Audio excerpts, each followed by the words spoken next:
So speaking of the customer, what type of customers do we typically work with at Mamo?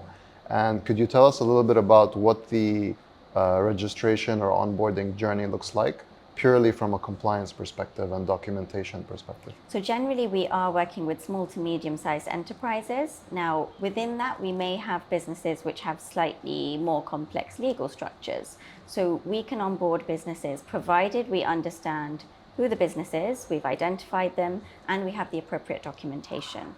Now, for any business out there, they have to have some form of document even to register. So they will either be licensed by a particular free zone, or they will have a trade license, which enables them to operate. So that's the first and foremost document that we want. What we then need is to work out who owns that company.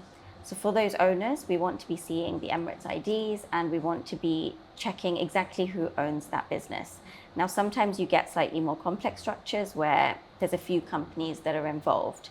What we'd also want in those cases is the owners of those parent companies, for example.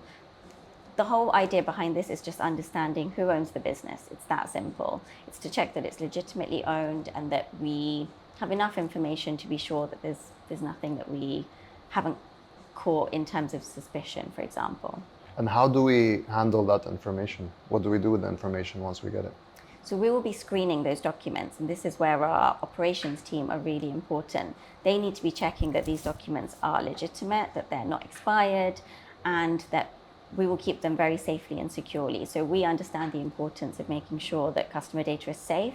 So we will protect that and only keep it for as long as we need to. We would never keep it for beyond the regulatory requirements.